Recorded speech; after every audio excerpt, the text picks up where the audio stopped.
હું 7 વર્ષનો હતો ત્યારે પિતાના મૃત્યુ પછી દાદીએ મારી માતાનો હાથ પકડીને તેમને ઘરમાંથી કાઢી મૂક્યા હતા.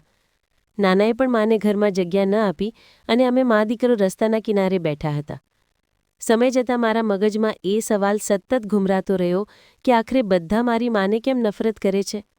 અને પછી જ્યારે મા વૃદ્ધ થઈ ગઈ અને તેમના મૃત્યુનો સમય નજીક આવ્યો ત્યારે તેમણે એક નાનકડી પેટી મારા હવાલે કરી અને કહ્યું કે મારા મૃત્યુ પછી તેને ખોલજે. માના મૃત્યુ પછી જ્યારે મેં તે પેટી ખોલી ત્યારે મને સમજાયું કે બધા તેમને કેમ નફરત કરતા હતા. કારણ કે હું તેને જે માનતો હતો. મારું નામ એશાન છે અને હું રૂમમાં બેઠો મારી કિતાબ જોઈ રહ્યો હતો ત્યારે અચાનક મારા કાને દાદીનો અવાજ પડ્યો કે હું તેને અહીં કોઈ કિંમતે રહેવા નહીં દઉં. તે મારા ઘરને શું સમજી રાખ્યું છે? કાલે સવારે જ અહીંથી નીકળી જા. લે તારા આ નાજાયજ બાળકને અને જા અહીંથી. હું તરત જ બેચેન થઈને રૂમમાંથી બહાર આવ્યો. મારી મમ્મી દાદીના પગમાં બેઠેલી હતી અને ખૂબ ખરાબ રીતે રડી રહી હતી. હું કંઈ સમજું તે પહેલાં જ દાદી અચાનક મારી માના ખભા પર જોરથી લાત મારી અને તેમના વાળને સખ્તીથી પકડીને કહ્યું કે મેં કહી દીધું ને, નહીં રાખું. હવે તારા દીકરાના મોં પર તો તને અહીં રહેવાની ઇજાજત આપી હતી, પણ તું આ કાબેલ જ નથી કે તને આ ઘરમાં જગ્યા આપવામાં આવે. નીકળી જા અહીંથી. આ મારો હુકમ છે, નહીં તો તને અને તારા દીકરાને પોલીસને હવાલે કરી દઈશ. તું હજી મારી હકીકતને જાણતી નથી. જ્યારે મારી મમ્મી રડતા રડતા બોલી કે એવી વાત નથી, તમારો પૌત્ર નાજાયજ સંતાન નથી, તે તમારા દીકરાની જ ઓલાદ છે.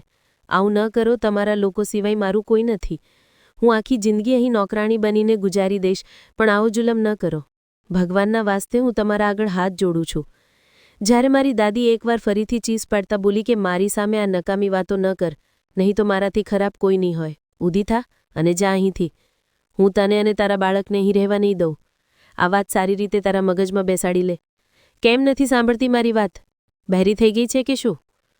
જાય હું મારા 7 વર્ષના દિમાગથી મારી મા સાથે થતી આ બદસલુકી જોઈ રહ્યો હતો. મને ખૂબ જ દુઃખ થઈ રહ્યું હતું. મારા પિતાને મર્યા માત્ર 3જો જ દિવસ હતો અને જે વર્તન મારી દાદી મમ્મી સાથે કરી રહી હતી તે જોઈને મારું કાળજું ફાટી જવાની અણી પર હતું. મારી આંખોમાંથી આંસુ વહી રહ્યા હતા. કહેવા ખાતર આ ઉંમરના બાળકો આ વાતોથી ગભરાઈ જાય છે, ચીસો પાડે છે, રડે છે, પણ મને તકલીફ થઈ રહી હતી. એવું લાગતું હતું કે જાણે મારું દિલ કોઈ મુઠ્ઠીમાં લઈને મસળી રહ્યું હોય. અચાનક બીજા રૂમમાંથી મારા કાકા બહાર આવ્યા. તેમનો ચહેરો લાલ થઈ રહ્યો હતો. તેમણે ગુસ્સાથી મારી માનો હાથ પકડી લીધો હતો અને તેમને ઊભા કરતા કહ્યું કે હું તમારી ઇજ્જત કરી રહ્યો હતો કારણ કે તમે મારા ભાભી છો, મારા ભાઈના પત્ની રહી ચૂક્યા છો, પણ તમને ઇજ્જતની ભાષા સમજાતી જ નથી. તો સારું છે કે તમારી સાથે એવો જ વ્યવહાર કરવામાં આવે જેના તમે લાયક છો. નીકળી જાઓ તમારા દીકરાને લઈને. તમારી અહીં કોઈને પણ જરૂર નથી. આ કહેતા જ તેમણે મારી માને દરવાજા તરફ ધકેલી દીધી હતી. સમય રહેતા મમ્મીએ પોતાને સંભાળી લીધા, નહીં તો તેમનું માથું ખરાબ રીતે દિવાલ પર અથડાઈને લોહી લુહાણ થઈ જાત. હું તડપીને મારી મા પાસે પહોંચ્યો હતો. જ્યારે મારી મા મને જોતા બોલી કે બસ ચૂપ થઈ જાઓ, રડીશ નહીં. તારા કાકા પાસે જા. તેઓ મને કાઢી રહ્યા છે, તને નહીં. હું તને ક્યાં લઈને જઈશ? મારી જિંદગી તો બરબાદ છે જ, પણ તું તારું આવતીકાલ સારું બનાવ.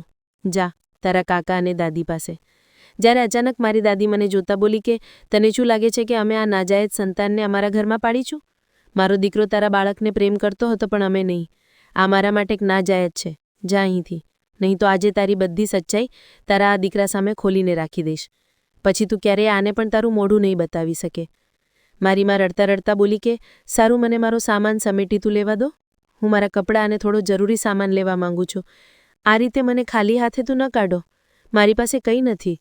થોડી ક્ષણ સુધી મારી દાદી મને ઘૂરતી રહી હતી અને પછી બોલી કે જા, માત્ર ને માત્ર અડધો કલાક છે તારી પાસે. સામાન સમેટી લે અને નીકળી જા અહીંથી. તારા મગજમાં આજે એક વાત સારી રીતે બેસાડી લેજે. આ ઘર સાથે હવે તારો કોઈ સંબંધ નથી રહ્યો. બધું જ ખતમ થઈ ચૂક્યું છે. આ દીકરો તારો છે, મારા દીકરાનો નહોતો. અમે આ વાત જાણીએ છીએ અને આ વાત તું પણ ઓળખી લે. આ કહીને મારી દાદી પોતાના રૂમમાં જતી રહી હતી ત્યારે મારી મા રડતા રડતા પોતાના રૂમ તરફ વળી. મેં મારા કાકાને જોયા હતા જેમની આંખમાંથી આંસુ વહી રહ્યા હતા. કંઈક વિચારીને હું તેમની પાસે ગયો અને તેમનો હાથ પકડીને નરમ અવાજે બોલ્યો, કાકાજી, શું થયું છે? દાદી મમ્મી પર કેમ ગુસ્સો કરી રહ્યા છે? અમે ક્યાં જઈશું? હું તમારા લોકોને છોડીને જવા નથી માંગતો. હું તમને બધાને ખૂબ પ્રેમ કરું છું. હું કંઈક વધુ કહું તે પહેલાં જ મારા કાકાએ મારા માથા પર હાથ મૂક્યો હતો અને મારા ચહેરાને પોતાની નજરોમાં વસાવીને બોલ્યા કે હું જાણું છું, પણ તારે અહીંથી જવું પડશે. બસ એટલું સમજી લે કે તારો બાપ, જે આ દુનિયામાં નથી રહ્યો તે ખૂબ સારો માણસ હતો અને અમે સારા લોકો નથી. તારી માં સૌથી ખરાબ છે, હા, પણ તેનો સાથ ન છોડતો. ખૂબ તકલીફ સહન કરીને તેણે તને જન્મ આપ્યો હતો. તારો જન્મ નહોતો થઈ રહ્યો. તેની ખૂબ હાલત ખરાબ થઈ ગઈ હતી, પણ તે છેલ્લી હદ સુધી લડતી રહી હતી. તારા માટે તેણે બધું જ છોડી દીધું અને તું બધા માટે તારી માને ન છોડતો. મારી વાત સમજી રહ્યો છે ને? તેમની વાત સાંભળીને ખબર નહીં કેમ મારી આંખમાંથી આંસુ નીકળી ગયા. તે આ કહીને પોતાના રૂમમાં બંધ થઈ ચૂક્યા હતા. મારું દિલ ખૂબ જ અજીબ થઈ રહ્યું હતું. એક 7 વર્ષનું બાળક જેને હજી દુનિયાની સમજ જ નહોતી, પણ હાલતનો અંદાજ લેતા મને અંદરી અંદર ગૂંગળામણ થઈ રહી હતી. મારું દિલ ચાહતું હતું કે હું ચીસો પાડીને રડી પડું અને બધાને કહું કે હું તમારા લોકોને નથી છોડવા માંગતો, મને અહીંથી ન કાઢો. પણ હું કોઈની સામે કંઈ બોલી નહોતી શકતો. મને ચૂપકીદી લાગી ગઈ હતી. સમયનું કામ છે પસાર થઈ જવું, અને તે પસાર થતો જ જઈ રહ્યો હતો. અડધા કલાક પછી મમ્મી 2 બેગ લઈને બહાર આવી ગઈ હતી. ચોક્કસ, એકમાં મારો સામાન હતો અને બીજામાં તેમનો. મારી નજીક આવીને તેમણે અચાનક મને ગળે લગાવી લીધો હતો. તે મારી આંખોમાં જોતા બોલી કે પોતાનામાં હિંમત પેદા કર. જો આપણને કોઈ કાઢી રહ્યું છે તો આપણે હિંમત કરવી પડશે. આ રીતે તૂટી નથી જવાનું. હમણાં નાનાના ઘરે જઈએ છીએ, પછી ત્યાંથી કોઈ વ્યવસ્થા કરી લઈશું. તારી મા પાસે ખૂબ હુનર છે બેટા, તે તને ભણાવશે પણ અને તારું પેટ પણ પાળશે. આવ. આ કહીને તે મને ઘરેથી લઈ આવી હતી. મારું મન થયું કે હું એકવાર મારી દાદીને બાઈ બોલી દઉં, મારા બીમાર દાદાને ગળે મળી લઉં, પણ મારી હિંમત જ નહોતી થઈ. દિલ એટલું અજીબ થઈ રહ્યું હતું કે મેં તે ઘર તરફ પાછળ ફરીને પણ ન જોયું. ટાકાની વાતો મારા કાનોમાં ગુંજી રહી હતી. બધા માટે તારી માને ક્યારેય ન છોડતો. અને હું મારી માને નહોતો છોડી શકતો. છેલ્લા દિવસોમાં પિતાએ પણ મને આ જ કહ્યું હતું. તારી જિંદગીમાં કોઈ પણ પ્રકારનો પડાવ આવે, કંઈ પણ હાલત હોય, અને તને એવું લાગે કે દુનિયા સાચી છે, તારી માં ખોટી છે, તું આખી દુનિયાને ખોટી કહીને બસ તારી માનો સાથ આપજે. તારી માને કોઈ કિંમતે ન છોડતો. તેની આંખમાંથી આંસુ કાઢનારા દરેક વ્યક્તિ પાસેથી હિસાબ લેજે. હું મારી પત્ની તારા હવાલે કરીને જઈ રહ્યો છું. તેને તકલીફ ન થવા દેતો. તે બીમારીમાં પણ મા માટે હદથી વધારે પાગલ હતા. તેમને પાગલપનના કારણે મારી દાદી ચૂપ રહેતી હતી. પણ જ્યારે તેમના મૃત્યુના 3જા દિવસે જ મારી દાદીએ મારી મા સાથે જે વર્તન કર્યું તે હું જિંદગીભર ભૂલવાનો નહોતો. મમ્મીએ તરત જ એક રિક્ષા રોકી અને અમે બંને તેમાં સવાર થઈ ગયા. નાનાના ઘર તરફ રવાના થયા. દિલની ધડકણ ખૂબ તેજ થઈ રહી હતી, પણ મેં પોતાને હર કિંમતે સંભાળી લીધો અને એક લાંબો સફર પૂરો કરીને અમે નાનાના ઘરે પહોંચી ગયા હતા. રિક્ષાનું ભાડું વગેરે આપીને મમ્મી મને સીધા નાનાજીના ઘર પર લઈ આવી હતી. પિતાની જિંદગીમાં આ તરફ અમે ખૂબ જ ઓછા આવતા હતા. માત્ર ને માત્ર પિતાની સાથે 1 કલાક કે પછી મુશ્કેલથી 2 કલાક. તેનાથી વધારે અમે અહીં રોકાવું યોગ્ય નહોતા સમજતા. અહીં માત્ર ને માત્ર નાની જ મને પ્રેમ કરતી હતી. બાકી મારી મા, મામા, નાના કોઈ મારું મોં જોવું પણ સારું નહોતા સમજતા. અવારનવાર હું આ સવાલ મારી માને ને મારા પિતાને પણ પૂછતો હતો કે આ બધા મારી સાથે આવું કેમ કરે છે. જો કે મેં સાંભળી રાખ્યું છે કે નાના-નાની બાળકોને ખૂબ પ્રેમ કરે છે, પણ મારા મોસાળવાળા આવા કેમ છે? પણ મારા મમ્મી પપ્પાના મોંમાં જબાન નહોતી હોતી. તેઓ બસ મને એટલું કહીને ચૂપ કરાવી દેતા કે તેમના ઘરમાં પહેલાંથી જ ઘણા બાળકો છે, તેથી તેમને કોઈ ફરક નથી પડતો અને સારું છે કે તું પોતાને આ વસ્તુઓ પર ધ્યાન આપવાથી રોકી લે. દરવાજા પર મમ્મીએ ટકોર મારી તો દરવાજો મારી નાની મામીએ ખોલ્યો. મારી મમ્મીએ તરત જ આગળ વધીને તેમને ગળે લગાવવાની કોશિશ કરી તો તે તરત જ પાછળ હટી ગયા અને મમ્મીને જોતા ખૂબ ખરાબ લહેજામાં બોલ્યા કે અહીં કેમ આવ્યા છો તમે? હદ છે. પતિના મર્યા પછી અહીં ચાલ્યા આવ્યા. ખબર નહીં કેવી સ્ત્રી છો તમે. આ કહીને તે અંદર જતી રહી હતી. જ્યારે મેં મમ્મીનો ચહેરો જોયો જે ધીરજનું ઘૂંટ પીતા લાલ થઈ ગયો હતો. થોડીક ક્ષણ પછી મારા મામાજી બહાર આવ્યા અને મમ્મીને જોતા બોલ્યા કે અહીં છો લેવા માટે આવી છો તમે, એ પણ સામાન સાથે.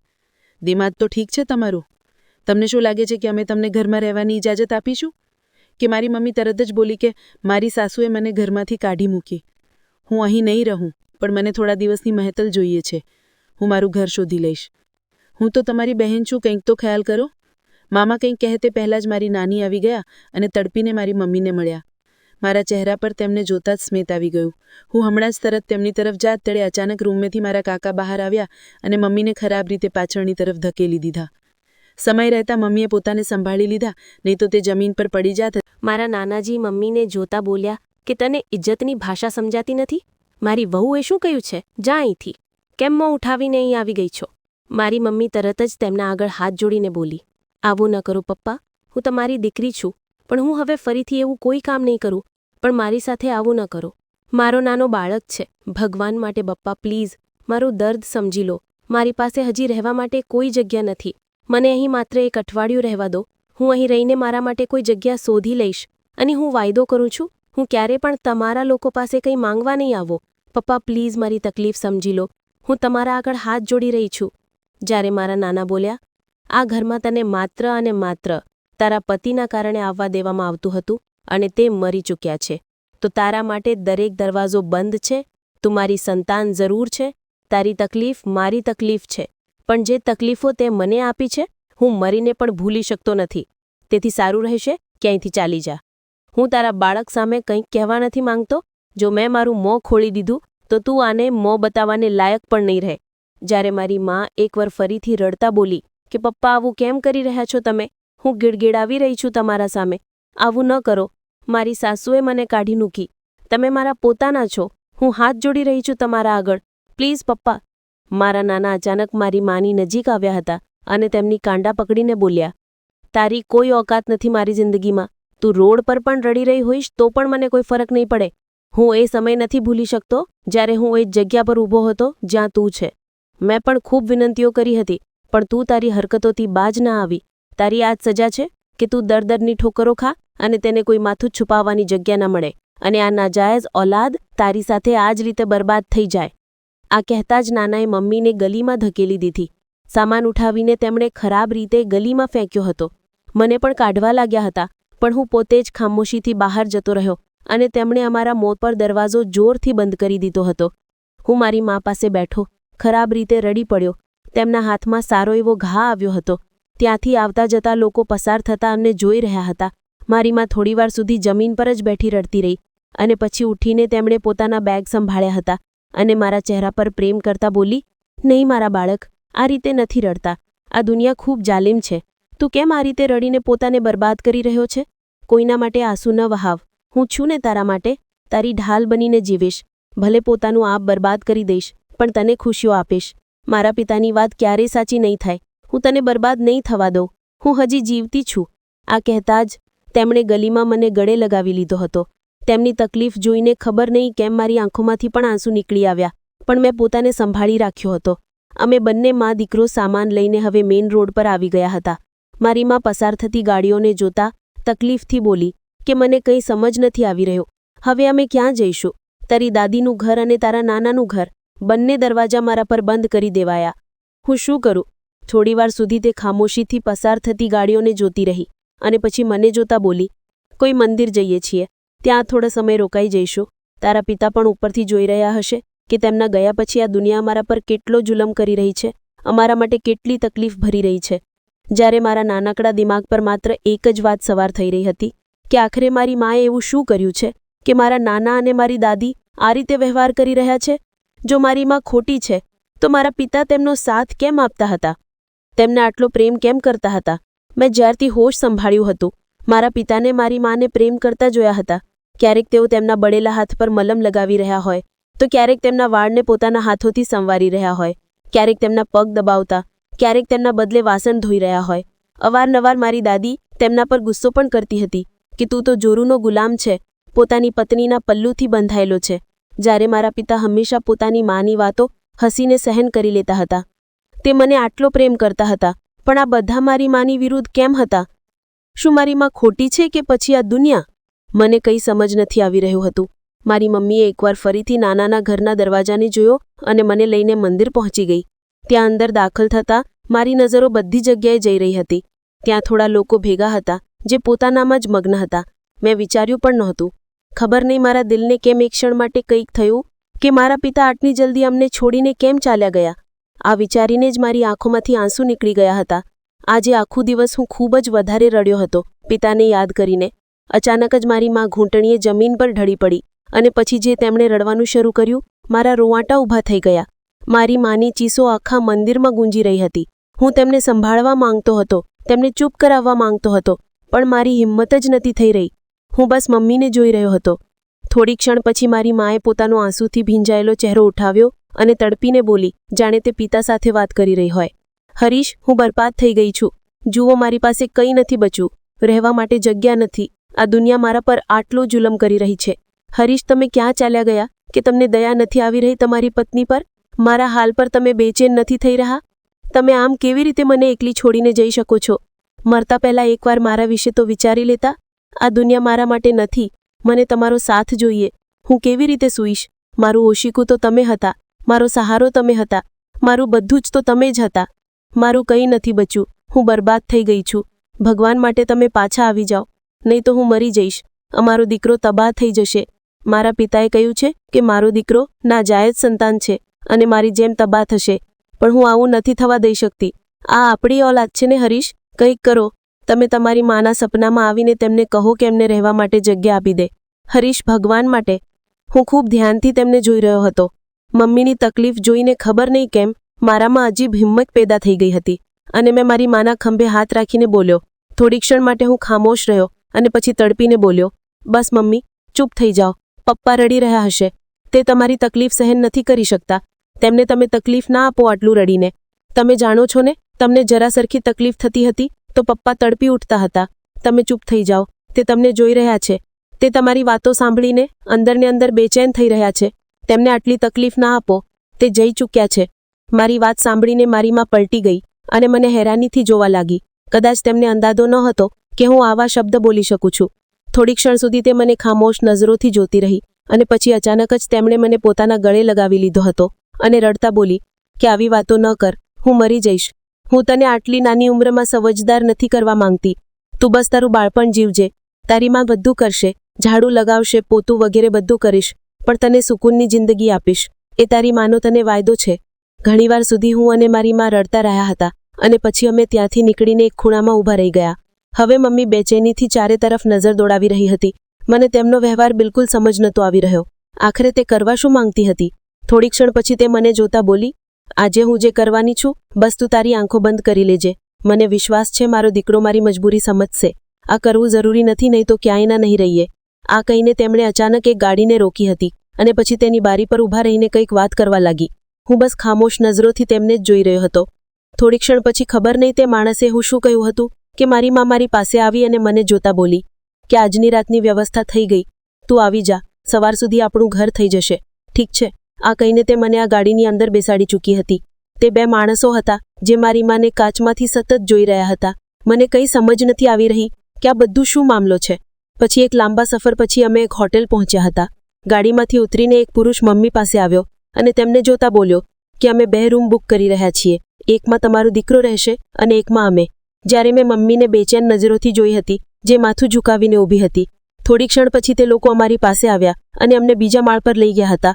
મારી માં મારી સાથે જ રૂમમાં દાખલ થઈ અને મને પ્રેમ કરતા બોલી કે બેટા, તારી મમ્મીને તે લોકો સાથે થોડું કામ છે. થોડીવાર મારે તે લોકો સાથે બેસીને કાલના મામલા પર વાત કરવાની છે. એટલે કે તે મને જણાવશે કે કઈ રીતે અમને ભાડાનું મકાન મળશે. તું એક કામ કર, તું અહીં સૂઈ જા, ઠીક છે? જ્યારે હું તરત જ બોલ્યો, મમ્મી મને એકલો છોડીને ન જાઓ, મને ડર લાગશે. જ્યારે તે મારા માથા પર પ્રેમ કરતા બોલી કે હવે પપ્પા નથી બેટા, આપણે દરેક રીતે સમજૂતી કરવી પડશે. બસ તું રડીશ નહીં અને ડરીશ નહીં. મમ્મી છે પાસે. થોડીવારમાં કદાચ તારા પાસે ખાવાનું આવશે અને તે ખાવાનું ખાઈ લેજે. જો ના આવે તો બસ સૂઈ જજે. હું સવારે મારા દીકરાને ખૂબ સારો નાસ્તો કરાવીશ. આ કહીને મમ્મીએ દરવાજો બંધ કરી લીધો હતો અને તે ચાલી ગઈ હતી. જ્યારે હું ખામોશ નજરોથી તેમની પીઠ જોઈ રહ્યો હતો. પિતાના ઘરમાં મારો રૂમ અલગ હતો. હું ત્યાં અલગ રહી લેતો હતો, પણ આજે મને મારી માની જરૂર હતી. તે અજાણ્યા પુરુષો કોણ હતા? શું કરવા માટે આવ્યા હતા? તેમની વચ્ચે શું વાત થવાની હતી? મને કંઈ ખબર નહોતી. હું બસ ખામોશીથી એક તરફ બેસી ગયો હતો. મને મારા પિતા ખૂબ યાદ આવી રહ્યા હતા. રાતના સમયે અવારનવાર મમ્મી મને સુવડાવી દેતી હતી, પણ જે પણ સમયે રાતના સમયે મારી આંખ ખુલતી, મારા પિતા મારી પાસે બેઠા મને પ્રેમ કરી રહ્યા હોય. આ વિચારતા વિચારતા હું ખામોશીથી પલંગ પર સૂઈ ગયો હતો. આંખોના કિનારા ભીંજાતા જઈ રહ્યા હતા. પછી ઓશિકો આંસુઓથી ક્યારે ભીંજાઈ ગયું અને હું ક્યારે ઊંઘની વાદીઓમાં જતો રહ્યો, મને ખબર જ ના પડી. આગલી સવારનો સૂર્ય પ્રગટ્યો તો મારી આંખ ખુલી. મારા પડખામાં જ મને મારી માની ખુશ્બુ અનુભવાઈ. મેં પલટીને જોયું તો તે મારી બરાબર જ સૂઈ રહી હતી. હું તરત જ ચીસો પાડીને તેમના છાતીએ વળગી ગયો હતો. જ્યારે અચાનક મારી નજર તેમના ચહેરા પર ગઈ, જ્યાં નીલનું નિશાન મોજૂદ હતું અને મમ્મી ખૂબ ઊંડી ઊંઘમાં સૂઈ રહી હતી. થોડીવાર સુધી હું તેમનો ચહેરો જોતો રહ્યો અને પછી ચૂપચાપ ઉઠીને બારીમાંથી બહાર જોવા લાગ્યો હતો. અમે જે હોટલમાં રોકાયા હતા તે હોટલ ખૂબ મોટો અને મોંઘો લાગી રહ્યો હતો. બહાર મોજૂદ હરિયાળી મને પોતાની તરફ ખેંચી રહી હતી. મેં દિલમાં જ ઇરાદો બાંધતા બોલ્યો કે જો જિંદગીમાં કામયાબ થયો તો પોતાનો આવો જ એક હોટલ બનાવીશ અને ત્યાં અમારા જેવા લોકોને રહેવાની જગ્યા આપીશ. હજી થોડી જ વાર વીતી હતી જ્યારે મમ્મીની આહટ મને મારી પાછળ અનુભવાઈ. મેં પલટીને જોયું તો તે મારી બરાબર જ ઊભી હતી. હું કંઈ કહું તે પહેલાં જ તે પ્રેમથી બોલી, "શું થયું મારા લાડલા દીકરાને? શું જોઈ રહ્યું છે બા?" હું તેમને જોતા બોલ્યો, "કંઈ નહીં, બસ વિચારી રહ્યો હતો, જો ઉપરવાળાએ મને ખૂબ બધા પૈસા આપ્યા અને હું ખૂબ કામયાબ ઇન્સાન બની ગયો તો એક આવો જ હોટલ બનાવીશ અને ત્યાં તમારા જેવા ને મારા જેવા લોકોને રહેવાની જગ્યા આપીશ." મારી વાત સાંભળીને મારી માએ મારા માથા પર હાથ મૂક્યો હતો અને મને જોતા બોલી, "અને હું તારું આ સપનું પૂરું કરવા માટે મારી જાન લગાવી દઈશ. આપણા ઘરની વ્યવસ્થા થઈ ગઈ, બસ નાસ્તો કરીને અમે નીકળીશું. તારી સ્કૂલ પણ ત્યાં જ હશે અને હું કોશિશ કરીશ કે તારા માટે સારી ટ્યુશન ટીચર પણ શોધી લઉં જે તને સારી રીતે ભણાવ્યા કરે. સાચું છે ને?" મેં માથું હામાં હલાવી દીધું હતું. થોડી જ વાર પછી નાસ્તાની વ્યવસ્થા થઈ ગઈ. માએ પોતાના હાથોથી જ મને પ્રેમથી નાસ્તો કરાવ્યો અને પછી અમે બંને હોટલમાંથી ચેકઆઉટ કરીને નીકળી ગયા. મમ્મી મને એક નાના વિસ્તારમાં લઈ આવી હતી. ત્યાં નાની નાની જગ્યા, નાના નાના ઘર, ગલીઓમાં રમતા બાળકો. ખબર નહીં કેમ મારું દિલ અજીબ હાલતમાં થઈ રહ્યું હતું. કહેવા ખાતર મારા પિતાનું ઘર પણ કોઈ મોટા આલિશાન વિસ્તારમાં નહોતું, પણ આવો વિસ્તાર પણ નહોતો. મારી મા મારા ખભા પર હાથ રાખતા બોલી કે મને ખબર છે તું પરેશાન થઈ રહ્યો હોઈશ. આ કેવો વિસ્તાર છે, અમે અહીં કેવી રીતે રહીશું? પણ થોડો સમય આપણે અહીં જ પસાર કરવો પડશે. તે પછી હું તારા માટે એક સારી જગ્યાએ ઘર લઈશ. તે મને એક ઘરની અંદર લઈ આવી હતી જે એક રૂમનું હતું. નાનકડો વરંડો, કિચન. હું બિલકુલ ખામોશ થઈ ગયો હતો. હવે મને ખાટલા પર લઈને બેસતા બોલી કે આપણે અહીં જ ગુજારો કરવો છે. મુશ્કેલીઓ આવશે પણ બધું સંભાળવું પડશે.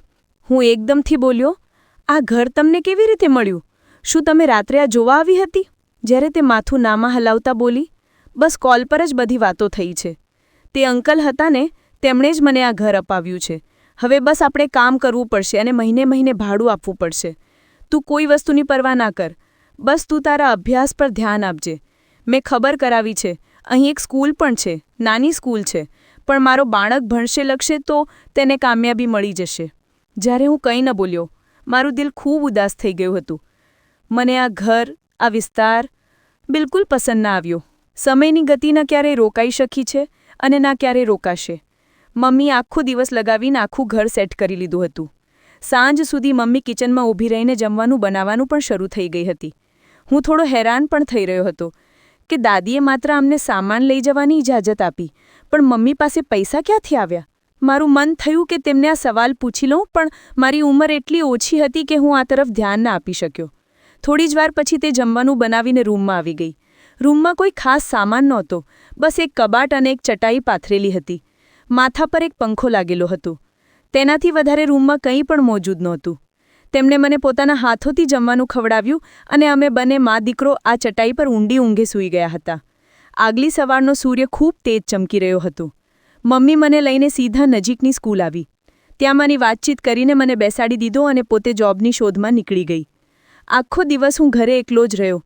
ખાવા પીવાનો સામાન તે મને આપીને ગઈ કે જ્યારે જ્યારે તને ભૂખ લાગે પોતાના માટે કાઢીને ખાઈ લેજે. બહારથી હું તાળું લગાવીને જઈ રહી છું. હું થોડો પરેશાન પણ થયો હતો કે તેમના વિના આ અજાણ્યા વિસ્તારમાં અને આ અજાણ્યા ઘરમાં કેવી રીતે રહીશ. પણ હાલત સાથે સમજૂતી કરતાં હું ચૂપ રહેવામાં જ સારું સમજ્યું. સાંજના સમયે મમ્મી જ્યારે ઘરે પાછી આવી, તેમનો ચહેરો ખૂબ કરમાયેલો હતો. બિલકુલ ખામોશ હતી. મેં એક બે વાર તેમને પૂછ્યું પણ કે નોકરી મળી ગઈ, પણ તેમણે કોઈ ખાસ જવાબ ના આપ્યો. પછી લગભગ 2 કલાક પછી તેમને જાણે હોશ આવ્યો હતો. તે મારી પાસે બેઠી હતી અને મને જોતા બોલી કે જોબ મળી ચૂકી છે, પણ મારે સવારમાં જ જવું પડશે. હજી અમે બંને મા દીકરો તારું યુનિફોર્મ, કિતાબ, જૂતા વગેરે લઈને આવીશું. પછી તું સવારથી સ્કૂલ શરૂ કરી લેજે અને હું કાલથી જ જોબ, ઠીક છે ને? જ્યારે હું એકદમથી બોલ્યો, "મમ્મી તમને જોબ મળી ગઈ? પણ મેં સાંભળ્યું છે જોબ આટલી આસાનીથી નથી મળતી. તમે આટલો ખર્ચો ના કરો. હજી હું ઘરના કપડામાં જ જતો રહીશ. મેં સાંભળ્યું છે સ્કૂલમાં આટલી જલ્દી કપડાનો મસલો નથી હોતો." જ્યારે મારી મા બોલી, "નહીં બેટા, હું તને કોઈ વસ્તુ માટે તરસતું નહીં રાખું. મારો દીકરો જે વસ્તુ પર હાથ મૂકશે, તારી માં તે વસ્તુ તને આપશે. તારા પિતાએ હંમેશા તને ऐशની જિંદગી આપી છે. હું પણ તને એક ભરપૂર જિંદગી આપવા માંગુ છું." તેમની વાતોનો મારી પાસે હજી કોઈ જવાબ નહોતો. હું ખામોશ રહ્યો હતો. અમે બંને મા દીકરો થોડીવાર પછી જ બજાર ચાલ્યા ગયા હતા. મારા માટે જૂતા, બેગ, કિતાબો, કોપી, યુનિફોર્મ, મમ્મીએ મારા માટે ખૂબ કંઈ ખરીદ્યું હતું. આગલી સવાર તે મને સ્કૂલ છોડીને પોતાની જોબ માટે ચાલી ગઈ. સમય ધીમે ધીમે પસાર થતો જઈ રહ્યો હતો. કેજી ક્લાસથી હું મેટ્રિક સુધી પહોંચી ગયો, પણ અમારું ઘર એ જ હતું. અને મમ્મીની નોકરી પણ સવારે જ શરૂ થતી હતી. હવે મને થોડું થોડું સમજ આવવા લાગ્યું હતું. હું અવારનવાર મમ્મીને પૂછતો હતો કે મમ્મી, તમે શું નોકરી કરો છો? તમારી શું જિંદગી રહી ચૂકી છે? ઘણીવાર તારા મગજમાં ખ્યાલ પણ આવતો હશે કે તારા નાનાએ પણ, તારી દાદીએ પણ તારા પિતાના મળતા જ મને કેમ કાઢી મૂકી? તારા પિતા મને આટલો પ્રેમ કેમ કરતા હતા? અને તારા મોસાલ અને દાદીના ઘરવાળા તને નાજાયજ સંતાન કેમ કહેતા હતા?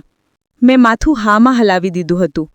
અને તે બોલી કે હું જ્યારે મરી જાઉં તો મારી કબાટની અંદર એક નાનકડી સોનેરી રંગની પેટી રાખી હશે.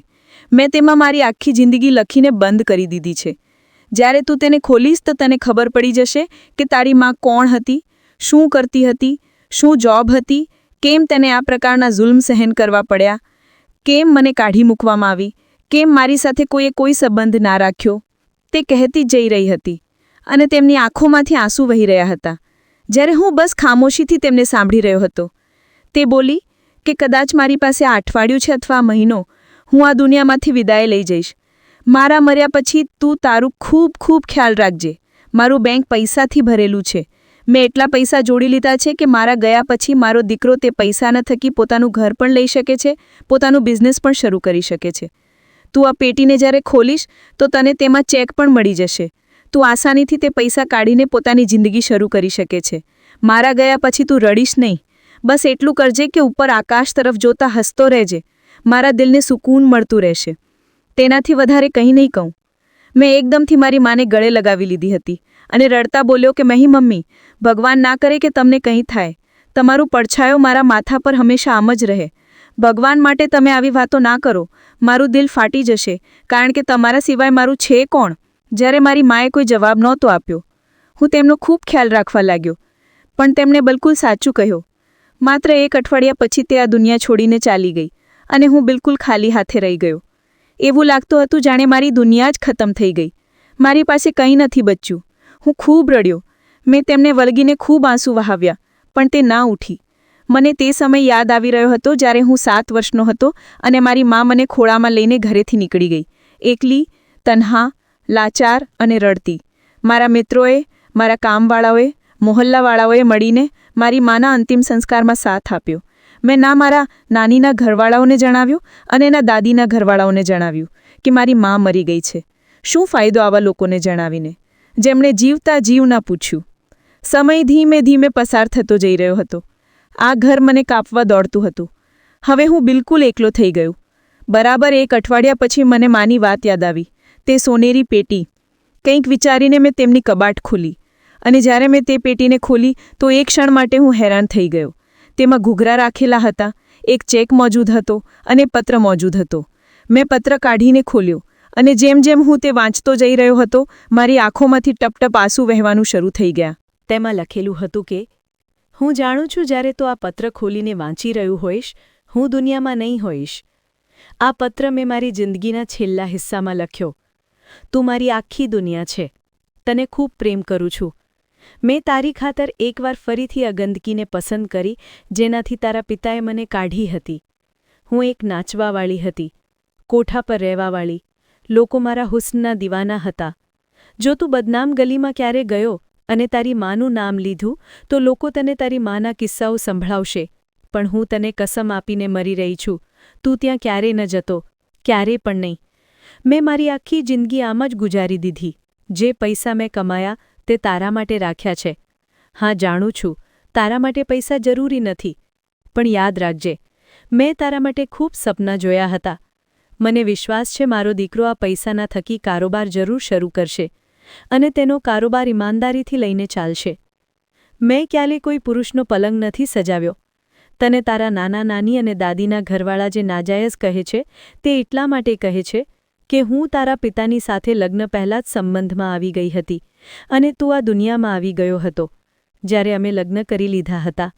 મારા પિતાએ મને ખૂબ સમજાવ્યું હતું કે આ કામ છોડી દે, પણ પૈસાનો લોભ માણસને ક્યાંયનો નથી છોડતો અને મને પણ ક્યાંયની ન છોડી.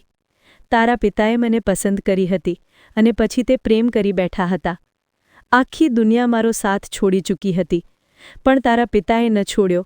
હું જ્યારે ગર્ભવતી હતી અને તું જન્મ લેવાનો હતો, મારી તબિયત ખૂબ જ ખરાબ થઈ ગઈ હતી.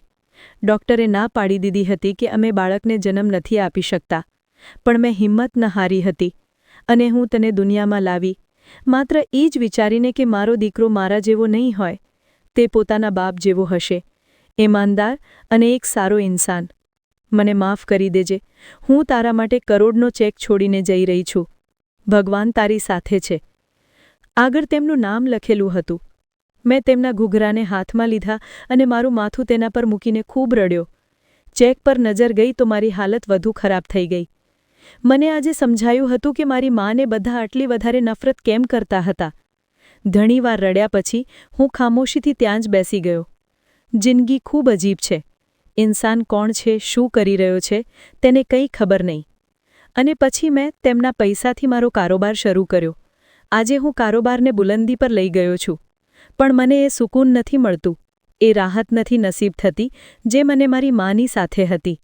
હું રોજ તેમને યાદ કરીને રડું છું, તેમની આત્માની શાંતિ માટે પૂજા પણ કરાવું છું અને ભગવાનને કહું છું કે તેમને માફ કરી દેજે. જે ગુનાહ, જે પાપ તેમણે કર્યા તેમને માફ કરજે. હવે ભગવાન જ જાણે છે કે તેમની શું હાલત સવરી ગઈ છે કે ઉજળી ગઈ છે.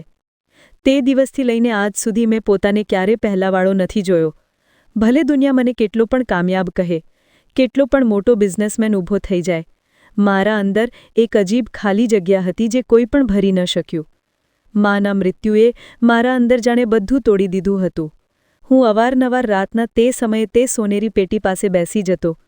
ઘૂઘરાને હાથમાં લઈને એમ મહેસૂસ થતું હતું જેમ માં હજી પણ ક્યાંક પાસે જ ઊભી હોય અને કહી રહી હોય કે મારો દીકરો, તું રડીશ નહીં, હું તારી સાથે છું. પણ સચ્ચાઈ એ હતી કે તે નહોતી અને આ દુનિયામાં તેમનાથી વધારે મારું કોઈ પણ નહોતું. માના ગયા પછી મેં પોતાને માત્ર એક જ વસ્તુમાં ઝોંકી દીધો હતો, કામ. સવારથી લઈને રાત સુધી બસ કામ કરતો હતો. લોકો કહેતા કે હું ખૂબ તેજીથી આગળ વધી રહ્યો છું, પણ તેમને શું ખબર, મારા અંદર આગળ વધવાની કોઈ ખુશી નહોતી. બસ એક ભાગવું હતું, યાદોથી, દર્દથી અને તે ખામોશીથી જે ઘરની દરેક દિવાલ પર ચોંટેલી રહેતી હતી. એક દિવસ ઓફિસથી પાછા ફરતા મારી મુલાકાત એક બુઝુર્ગ અંકલથી થઈ. તે રસ્તા કિનારે બેઠા ઠંડી હવામાં પોતાને ધ્રુજાવી રહ્યા હતા.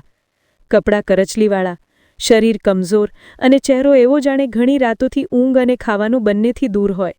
ખબર નહીં કેમ હું તેમની પાસે જઈને ઊભો થઈ ગયો અને પૂછ્યું, તમારે ઘરે જવું છે? હું છોડી દઉં? તેમણે મારી તરફ જોઈને માત્ર એટલું કર્યું કે બેટા, ઘર તો છે પણ ત્યાં કોઈ રાહ નથી જોતું. આ વાત સાંભળીને ખબર નહીં કેમ મારું દિલ જોરથી ધબક્યું. અચાનક મારી માનો ચહેરો સામે આવી ગયો હતો. તે પણ તો એ જ કહેતી હતી કે મારું કોઈ નહીં, માત્ર તું છે. મેં તે બુઝુર્ગને ઘરે છોડી દીધા, પણ તેમના ચહેરાનું એકલાવાળાપણું મારા દિલ પર જાણે લકીર બની ગયું. તે રાત્રે માના ઘૂઘરા પાસે બેસીને મેં પોતાની જાત સાથે એક વાયદો કર્યો કે હું કોઈ માં, કોઈ બુઝુર્ગ, કોઈ બાળક, કોઈ પણ ઇન્સાનને એકલાવાળાપણામાં તડપવા નહીં દઉં. જે દર્દે મને તોડ્યો તે હું બીજા કોઈને નહીં આપું. આ જ વાત મારા માટે જિંદગીનો નવો રસ્તો બની ગઈ. અને મારી પાસે પૈસા હતા, અક્કલ હતી અને માના આશીર્વાદનો સહારો હતો. મેં ધીમે ધીમે મારો બિઝનેસ વધારતા એક મોટો આશ્રમ કેન્દ્ર બનાવ્યો. બુઝુર્ગો માટે, તે બાળકો માટે જેમની પાસે કોઈ નહીં, તે સ્ત્રીઓ માટે જેમના પર જિંદગીએ એ જ ઝુલમ ઢાળ્યા જે ક્યારેક મારી માએ સહન કર્યા હતા. લોકો પૂછતા હતા કે તું આટલી મદદ કેમ કરે છે? દુનિયામાં આટલું દર્દ છે, બધાનો બોજ કેમ ઉઠાવી રહ્યો છે? હું બસ હળવું સ્મિત આપતો અને કહેતો, કારણ કે એક માં હતી જેણે પોતાના દીકરા માટે આખી દુનિયા એકલા ઉઠાવી હતી. ધીમે ધીમે મારી ઓળખ બદલાતી ગઈ. હું મોટો બિઝનેસમેન નહીં પણ એક મદદગાર કહેવાવા લાગ્યો અને મને આ જ ઠીક લાગતું હતું. દર મહિનાની પહેલી તારીખે હું માની યાદમાં મંદિરમાં પ્રસાદ ચઢાવતો, બસ એક જ પ્રાર્થના સાથે કે ભગવાન, મારી માની ભૂલ મોટી રહી હોય કે નાની, તેને માફ કરી દેજે. તેના હિસ્સાની બધી સજા મારા હિસ્સામાં લખી દે, પણ તેને ચેન આપી દેજે. અને કદાચ મારી આ જ પ્રાર્થના પૂરી પણ થતી હતી, કારણ કે ઘણીવાર રાત્રે એવું લાગતું જાણે કોઈ મારા માથા પર હાથ ફેરવી રહ્યું હોય, બિલકુલ તેમ જેમ મારી મા કરતી હતી. સમયની સાથે મારું દિલ પણ થોડું સુકૂન પકડવા લાગ્યું હતું, પણ માની યાદો તે ક્યારેય ઓછી ન થઈ, બસ મારી સ્મિતમાં છુપાઈ ગઈ. આજે પણ જ્યારે કોઈ સ્ત્રી આંસુ ભરીને પોતાનું દર્દ જણાવે છે કે કોઈ બાળક મા બાપ વિના મારા પાસે આવીને ગળે વળગી જાય છે તો હું એમ મહેસૂસ કરું છું જાણે હું મારા બાળપણને પાછું છાતીએ લગાવી રહ્યો હોઉં. અને ત્યારે હું બસ એટલું કહું છું કે હવે ડરશો નહીં. હું છું ને, જેમ મારી મા મારા માટે હતી તેમ હું તમારા માટે છું. સમય પસાર થતો ગયો અને મારી જિંદગી તે સોનેરી પેટીની આસપાસ જ રહેવા લાગી. દર સવારે હું ઉઠીને માના ઘૂઘરાને હાથમાં લેતો, કપાળથી લગાવતો અને પછી મારા દિવસની શરૂઆત કરતો. મને લાગતું જાણે મા મને દરેક પગલે જોઈ રહી હોય. થોડા જ વર્ષોમાં મારો કારોબાર ખૂબ મોટો થઈ ગયો હતો. શહેરમાં મારા નામથી લોકો કામ માંગતા હતા. દરેક કોઈ કહેતો હતો કે હું ખૂબ ખુશકિસ્મત છું. આટલો મોટો બિઝનેસમેન, આટલી ઇજ્જત અને આટલા પૈસા. પણ કાશ તે જાણતા કે જે સમયે હું સૌથી વધારે હસી રહ્યો હોઉં છું તે જ સમયે મારું દિલ સૌથી વધારે તૂટી રહ્યું હોય છે. ઘરે પાછા ફરીને જ્યારે દરવાજો ખોલું છું તો એકદમ ખામોશી મને ઘેરી લે છે. જાણે દિવાલો મારી આંખોમાં ઝાંકીને પૂછતી હોય કે ક્યાં છે તે જેના માટે તું આ બધું કરી રહ્યો છે. હું અંદર જાઉં છું અને પહેલી વસ્તુ જે કરું છું તે છે માના ઘૂઘરા ઉઠાવવા. તેમને હથેળી પર રાખીને મહેસૂસ કરું છું જાણે માં હજી પણ અહીં જ જોએ. તે દરમિયાન મારી જિંદગીમાં એક નવો વળાંક આવ્યો જેણે મને ફરીથી પોતાની જાત સાથે મળાવ્યો. એક દિવસ આશ્રમ કેન્દ્રમાં એક બુઝુર્ગ સ્ત્રી આવી. તેમનું નામ સિતારા હતું. ઉંમર લગભગ 60ની આસપાસ હશે. પણ આંખોમાં એવું દર્દ કે કોઈ પણ જુએ તો દિલ સુધી કાપી જાય. જ્યારે હું તેમને મળ્યો ત્યારે તેમણે માથું ઝુકાવીને કહ્યું કે, બેટા, શું હું અહીં રહી શકું છું? હું કોઈના કામની નથી રહી, કોઈ મારું નથી રહ્યું. હું પણ સમયની માર ખાઈને અહીં સુધી પહોંચી છું. તેમનો અવાજ સાંભળીને ખબર નહીં કેમ મારું દિલ ભરાઈ આવ્યું હતું. હું તેમને ધ્યાનથી જોતો રહ્યો. ઉંમરની સાથે ચહેરા પર ઊંડી કરચલીઓ હતી. પણ તે કરચલીઓમાં મને ક્યાંક ને ક્યાંક મારી માનો ચહેરો નજર આવવા લાગ્યો. મેં કશું પૂછ્યા વિના તેમને કહ્યું કે આ ઘર તમારું છે. જેટલું ચાહો અહીં રહો. તેમણે મારી તરફ જોયું તો એવું લાગ્યું જાણે તેમની આંખોમાં પહેલીવાર કોઈએ વિશ્વાસ ભર્યો હોય. તે દિવસથી તે દરરોજ મને આશીર્વાદ આપતી હતી અને ખબર નહીં કેમ જ્યારે પણ તે મારા માથા પર હાથ ફેરવતી મારું દિલ ભરાઈ આવતું. એક દિવસ તેમણે મને જમવાનું ખવડાવતા કહ્યું કે તે લગ્ન કેમ ન કર્યા બેટા? જિંદગી એકલા કેવી રીતે કાપે છે? તારા આટલા કામયાબ હોવા છતાં પણ ઘરમાં કોઈ નથી. માની જગ્યા કોઈ નથી લઈ શકતું પણ એક સાથીનું હોવું જરૂરી છે. હું થોડો હસ્યો અને ધીમેથી બોલ્યો કે માં ચાલી ગઈ. તે પછી કોઈની જરૂરત ન લાગી. અને પછી ડર લાગે છે. લોકો માત્ર પૈસા જુએ છે, દિલ નહીં. સિતારાજીએ માથું હલાવીને બોલી કે નહીં બેટા, દરેક કોઈ એવું નથી હોતું. દુનિયા ટકી જ સારા લોકો પર છે. બસ અંતર ઓછા કરવાની વાર હોય છે. તું પણ કોઈને મળવા દે, કદાચ તને કોઈ મળી જાય. તે દિવસે તેમની વાત મારા દિલ પર લાગી. હું આખી રાત સૂઈ ન શક્યો. વિચારતો રહ્યો કે શું માં ઈચ્છતી હશે કે હું જિંદગી આમ જ એકલો કાપી દઉં? શું તે ઈચ્છતી હશે હું માત્ર તેમના ઘૂઘરાઓથી વાત કરતો રહું? કદાચ નહીં. તે હંમેશા ઈચ્છતી હતી કે હું એક સારી જિંદગી જીવું, ખુશ રહું અને કોઈ હોય જે મારા એકલાવાળાપણાને સમજે. સમય પસાર થતો ગયો અને હું મારા કામોની વચ્ચે પણ ક્યાંક ને ક્યાંક અંદરથી ચાહતો હતો કે કદાચ કોઈ હોય જે મારી માની કમીને ન ભરી શકે, પણ મારી સાથે ઊભું તો હોય. એક દિવસ આશ્રમ કેન્દ્રમાં એક નવી ટીચર આવી. તેનું નામ આરાધ્યા હતું. ખૂબ નરમ સ્વભાવની છોકરી. બાળકોને ભણાવતી હતી અને સૌથી વધારે તે બાળકો પર ધ્યાન આપતી જેની પાસે કોઈ ન હતું. તે બાળકોથી એવી રીતે મળતી જાણે તેમનામાં ક્યાંક પોતાનું ભૂતકાળ શોધતી હોય. ધીમે ધીમે તેની હાસ્ય અને તેના શબ્દો આશ્રમના માહોલને બદલાવા લાગ્યા. બાળકો તેને માં જેવો પ્રેમ આપવા લાગ્યા અને તેની આંખોમાં હંમેશા એક અજીબ સુકૂન રહેતું હતું. મેં તેની સાથે વાતચીત શરૂ કરી અને દરેક વાતમાં બસ એક જ વસ્તુ મહેસૂસ થઈ કે તેના અંદર પણ કોઈ તૂટેલો હિસ્સો છે. એક દિવસ મેં તેને પૂછ્યું, આરાધ્યા, તારી જિંદગીમાં કોઈ છે? તેણે માથું ઝુકાવી લીધું અને બોલી, હતું, પણ તેણે છોડી દીધું. મને સમજ ન આવ્યું પણ તેની આંખો કહી રહી હતી કે તેણે ખૂબ કંઈ સહન કર્યું છે. ધીમે ધીમે અમે વાત કરવા લાગ્યા અને એકબીજાને સમજવા લાગ્યા. કદાચ અમારી કહાણીઓ દર્દથી ભરેલી હતી એટલે જ અમે આટલી જલ્દી એકબીજાને સમજી શક્યા હતા. પછી એક દિવસ સાંજે હું આશ્રમની છત પર બેઠો હતો. માનો ઘૂઘરો હાથમાં હતો અને અચાનક આરાધ્યા ત્યાં આવીને બેસી ગઈ. તેણે ઘૂઘરાઓને જોયા અને પૂછ્યું, આ શું છે? મેં તેને બધું જણાવ્યું. માની જિંદગીનું દરેક પાનું, તેમનું દર્દ, તેમનો પ્રેમ અને તેમનું જવું બધું. જ્યારે હું બોલી રહ્યો હતો તો તે ચૂપચાપ સાંભળતી ચાલી ગઈ. તેની આંખોમાં આંસુ આવી ગયા. તેણે ધીમેથી કહ્યું કે તમારી મા ખૂબ બહાદુર હતી અને તમે તેમની સૌથી મોટી જીત છો. તે એક વાક્ય જાણે મારા અંદરની બધી ગાંઠો ખોલી દીધી હોય. હું પહેલીવાર માના મૃત્યુ પછી કોઈની સામે રડ્યો. તે ચૂપચાપ મારી પાસે બેઠી રહી, કંઈ કહ્યા વિના, અને બસ મારો હાથ પકડી લીધો. તે દિવસે પહેલીવાર મને લાગ્યું કે કદાચ ભગવાન કોઈને મારી જિંદગીમાં મોકલી રહ્યા છે, કોઈ એવું જે મારા દર્દને માત્ર સાંભળે નહીં પણ મહેસૂસ પણ કરે. થોડા મહિનાઓ પછી અમે ખૂબ નજીક આવી ગયા હતા. તે મારી માનો ઉલ્લેખ એવી રીતે કરતી જાણે તે તેમને વર્ષોથી જાણતી હોય. હું દર વખતે હેરાન થઈ જતો હતો અને વિચારતો હતો કે માં હોત તો આરાધ્યાને જોઈને કેટલી ખુશ થાત. એક દિવસ મેં સિતારાજી સામે મારી વાત મૂકી. હું તેમને બોલ્યો કે મને લાગે છે કે મને આરાધ્યા પસંદ છે. તે મારી જિંદગીમાં સુકૂન લાવે છે. પણ મને ડર લાગે છે, શું મારી માની જગ્યા કોઈ બીજું લઈ શકે છે? સિતારાજીએ મારી તરફ જોયું અને ગરદન હલાવીને બોલી કે બેટા, માની જગ્યા તો કોઈ નથી લઈ શકતું, અને આ કોઈ નહીં ચાહે, તું પોતે પણ નહીં. પણ જિંદગીમાં કોઈ હોય જે તારી માની કમી સમજે, તે કમી ભરે નહીં, બસ તેના હોવાથી તને જીવવાની વજહ મળે, એટલું જ પૂરતું છે. તેમની આ વાત મારા દિલમાં ઉતરી ગઈ. તે જ સાંજે મેં માના ઘૂઘરા હાથમાં લીધા અને મનોમન કહ્યું કે માં, જો તમે ઈચ્છો છો કે હું જિંદગીમાં આગળ વધું તો મને કોઈ નિશાની આપી દેજો. ખબર નહીં કેવી રીતે, પણ તે જ વખતે તેજ હવા ચાલી અને તે ઘૂઘરો મારી હથેળીમાંથી પડીને જમીન પર ટન અવાજથી વાગી ઉઠ્યો. હું સમજી ગયો કે માએ મને ઇજાજત આપી દીધી છે. થોડા દિવસો પછી મેં આરાધ્યાને મંદિરની બહાર રોકીને કહ્યું કે મારે તને કંઈક કહેવું છે. તેણે હળવું સ્મિત આપ્યું અને બોલી કે હા, કહો. મેં થોડું હચકાતા બોલ્યો કે શું તું મને અપનાવીશ?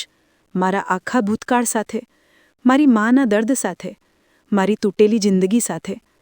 તેણે પલક ઝબકાવ્યા વિના કહ્યું કે હા, કારણ કે તૂટેલા લોકો જ કોઈના દર્દને સૌથી વધારે મહેસૂસ કરી શકે છે. તે જ દિવસથી અમારી જિંદગીએ એક નવો વળાંક લઈ લીધો. થોડા મહિનાઓ પછી અમે એક નાના ફંક્શનમાં લગ્ન કરી લીધા. મંદિર સામે થોડા બુઝુર્ગ, થોડા બાળકો, થોડા સહારો શોધતા લોકો અને સિતારાજીના આશીર્વાદ સાથે જ્યારે આરાધ્યાએ ઘરમાં પગ મૂક્યો, તો મેં તેને સૌથી પહેલાં તે સોનેરી પેટી બતાવી અને કહ્યું કે આ મારી માનો છેલ્લો સહારો છે, આ મારી બુનિયાદ છે. તેણે તેને કપાળથી લગાવીને કહ્યું કે તમારી મા આજે પણ આ ઘરમાં છે અને રહેશે. અને તે દિવસે એવું લાગ્યું જાણે મારું ઘર ફરીથી ઘર બની ગયું હોય. દિવાલો બોલવા લાગી, ખામોશી હસવા લાગી, હવામાં એક હળવર મીઠાશ પેદા થઈ ગઈ અને મને લાગ્યું કે જાણે માં ક્યાંક ઉપરથી હસી રહી છે. આજે મારી જિંદગી સંપૂર્ણપણે બદલાઈ ચૂકી છે. હું આશ્રમ કેન્દ્રોની સંખ્યા વધારી ચૂક્યો છું, ઘણા બાળકોનો અભ્યાસનો ખર્ચ ઉઠાવું છું, ઘણી સ્ત્રીઓને કામ અપાવું છું, બુજુર્ગોને સહારો આપું છું, અને દર રાત્રે માની યાદમાં તે ઘૂઘરો જોઉં છું. તેમની તસવીર સામે દીવો સળગાવીને કહું છું કે માં, તમારા દીકરાએ તમારી બધી મહેનતનો બદલો ચૂકવી દીધો છે. તમે જે દિવસે દુનિયાથી લડીને મને જીવતો રાખ્યો હતો, હું આજે એ જ દુનિયામાં લોકોને જીવતા રાખી રહ્યો છું. અને સૌથી મોટી વાત કે હવે હું એકલો નથી, મારી સાથે આરાધ્યા છે અને માના આશીર્વાદ છે. અને જ્યારે પણ આકાશ તરફ જોઉં છું, મને વિશ્વાસ હોય છે કે માં ત્યાં જ ક્યાંક બેસીને પોતાના દીકરાને જોઈ રહી છે અને હસી રહી છે, જાણે કહી રહી હોય કે મારો દીકરો આખરે કામયાબ થઈ ગયો, માત્ર પૈસામાં નહીં, દિલમાં, ઇન્સાનિયતમાં અને મોહબ્બતમાં. દોસ્તો, ઉમ્મીદ કરું છું કે તમને અમારી આ કહાની પસંદ આવી હશે. કહાની પસંદ આવી છે તો વિડીયોને લાઇક કરો, ચેનલ પર નવા છો તો ચેનલને સબસ્ક્રાઇબ કરો, અને હા, નોટિફિકેશન બેલને જરૂર દબાવો જેથી આગલી અપડેટ સૌથી પહેલાં તમને મળે.